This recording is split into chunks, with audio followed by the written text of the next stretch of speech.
I think hardwired connection will always provide superior sound quality to Bluetooth streaming. But we poor schmucks don't really matter to corporations. Thanks to the geniuses at Apple and elsewhere, headphone jacks are gone on mobile devices. Bluetooth is basically all we have left with phones and tablets and computers, unless we want to deal with dongles. So if we're going to be stuck with Bluetooth, I say we get the best bang for our bucks. Here we go. This is a new series where we compare the Ear Studio ES100, Hibi W3, and Shanling UP4. These three devices do basically the same thing, but have their own spins. And technically, they're all under $100. Let's get to the features first. The ES100 has many things going for it. It has unbalanced 3.5mm and balanced 2.5mm connections. It doubles as a USB DAC for your computer, as do the other DACs here. It supports PCM and all modern Bluetooth codecs, including LDAC. I think the biggest feature is the software. Ear Studio clearly spent a lot of effort here.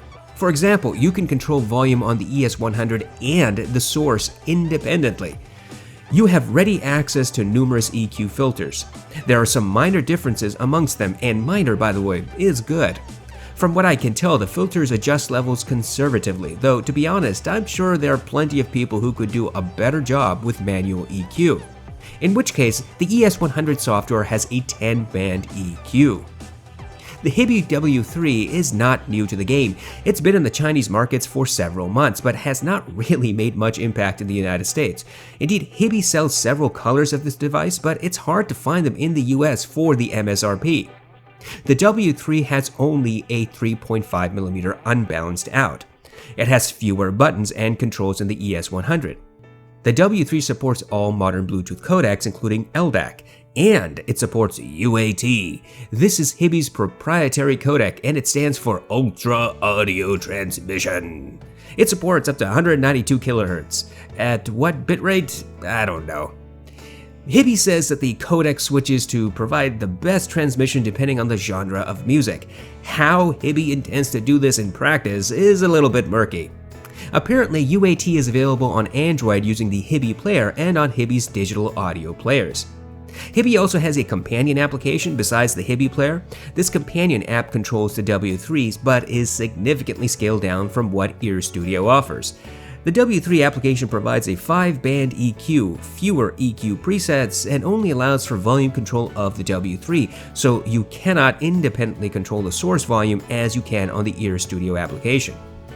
Then we come to the newest kid on the block. This is the Shanling UP4, the successor to the UP2. The UP4 offers some interesting features. Just like the ES100, the UP4 has unbalanced 3.5mm and balanced 2.5mm connections. It supports all the same codecs as the ES100. It has 4 built-in filters to shape the sound signature. With a push of a button, you can cycle through them. The UP4 also has Dual DAC mode. This, frankly, is the most interesting feature so far. The UP4 has 2 ESS DACs, similar to the ES100's 2 AKM DACs. But with Dual DAC mode, the UP4 uses both its DACs and provides higher gain out of the unbalanced 3.5mm jack, thereby enjoying the volume benefits of balanced connection through an unbalanced connection. In other words, if you don't have a balanced headphone, you can still take advantage of the higher volume output by using the Dual DAC mode. Speaking of higher volume output, the UP4 has by far the most powerful output of all 3 DACs. On paper, the W3 is the weakest of the 3 and the UP4 the most powerful. Unfortunately, Shanling does not have an application at the moment. It is my understanding that they will release an app to control the UP4 sometime in the future. If that is done, I hope it is as feature-rich as the ES100s because the Hibi app is quite unimpressive and scaled down. Let's talk about the sound. I have used the ES100 for over a month, every day. I've used the W3 and UP4 for about 2 weeks, again, almost every day. I've combined the Campfire Audio Andromeda to each of these DACs. My tests involve using my iPhone to stream Bluetooth audio and connected all 3 DACs to my computer.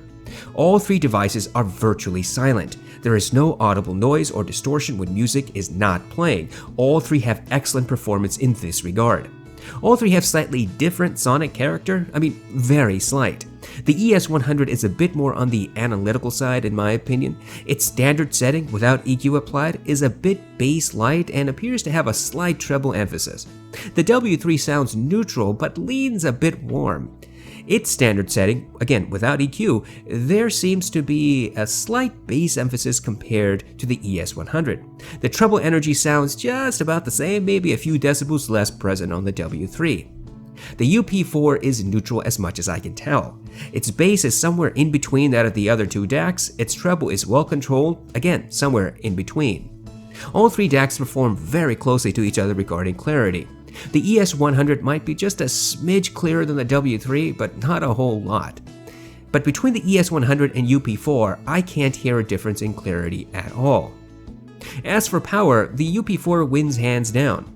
All three DACs easily drive the Andromedas and the FIO FH5. All three can drive the Sennheiser HD660S, which is 150 ohms, but the UP4 is the only one that provides power to spare. In fact, through single-ended, the ES100 provided the lowest amplification out of the three. It is abundantly clear that Ear Studio did not intend the ES100 to be used with full-sized headphones. When paired with IEMs, the ES100 is at its best. This brings us to an important problem with the ES100. At higher volume, where the ES100 is near max volume, there is significant distortion I can hear with IEMs. When you slide the volume slider in the app, there is a point where the app warns you that the ES100 is being overdriven. When that happens, the DAC has noticeable noise and distortion. Below this threshold, everything sounds fine. This noise and distortion is not audible in full-size headphones. I did not encounter any similar problem with the W3 or UP4. I took both of these DACs to their maximum volumes and they did not cause audible noise or distortion. Let's talk briefly about the build. The ES100 is made of plastic and metal, but there are some issues that keep stacking up to cause unnecessary frustration. First, the 3.5mm and 2.5mm jacks are on the opposite sides of the unit. Each port has nearly identical controls that do different things. The 3.5mm jack has the volume up and down buttons next to it. The 2.5mm jack has the skip and power buttons. This may sound like a great idea to keep these controls separate instead of packed into one button for which you have to memorize button presses. I would agree to a certain extent, except that the ES100 has build issues. If you grab the ES100 naturally to press the volume up button, there is a significant likelihood you'll accidentally hit the skip button on the other side, which means you have to be cognizant how you place your fingers every time you want to control the unit. Then there's the issue about the stupidly light button presses. You don't need to apply much force to get any of these buttons to function. I've had the ES100 in my pocket and had the buttons pressed just because the unit brushed up against my hand. This, by the way, is a documented issue with other users. I work out in the mornings and put the ES100 in my sweatshirt pocket. Let me tell you this, if you do HIIT training workouts or anything that requires your body to contact the ground, be very careful where you have the ES100. The ES100's buttons get pressed by the lightest pressure whenever I do Supermans or HIIT involving box jumps. The W3 and UP4 don't have these issues. Their buttons are well situated and require a bit more pressure to function. Of course, having fewer buttons also helps. Then there's the problem with charging the ES100. I turn off the ES100 after use. Every few days I'll need to charge it and will plug it into the adapter. Just before I leave for work, I'll unplug the ES100 knowing it has been charged. The problem is that when you plug the ES100 into charging, it turns on, even after you've turned it off. And when you unplug the ES100 from charging, it remains on. You have to manually turn off the ES100 after charging. This is immensely annoying. Neither the UP4 nor the W3 need to be turned off after charging. They just stay off if that's what you want. I simply do not understand the short-sightedness of the ES100. These minor issues become more untenable the more you have to deal with them. And to see that the competitors don't have the same problems just underscores how Ear Studio didn't fully think about the build. The W3, on the other hand, has a plastic and aluminum build that feels sturdy. It's dead simple to operate and frankly has no frills. The UP4 is also made of plastic and aluminum. It has a volume scroll wheel which I much prefer to the buttons on the other two devices. This scroll wheel is both audible and tactile with clicks. The wheel is more accurate and not prone to accidental presses. Moreover, the mode button on the top is perfectly placed so that you know exactly where it is. No fiddling around trying to get the perfect grasp like with the ES100. Obviously, we will need to do head-to-head tests with all three devices. You may prefer one over the other. But I want to emphasize something. The ES100 is not the end-all be-all of Bluetooth DACs. The build issues are noteworthy. The W3 is an excellent competitor if you just want something that works. It provides the same Bluetooth codecs as the others.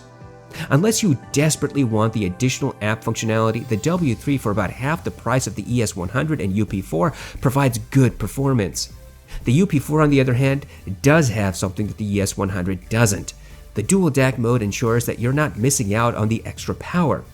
Yes, the UP4 does not have a dedicated app yet, but if you're an audiophile, you're probably using an audio program that already has built-in EQ and other functionality. And if you're not an audiophile and simply want a good Bluetooth DAC to power your IEMs of choice, well, the W3 at $50 is hard to reject.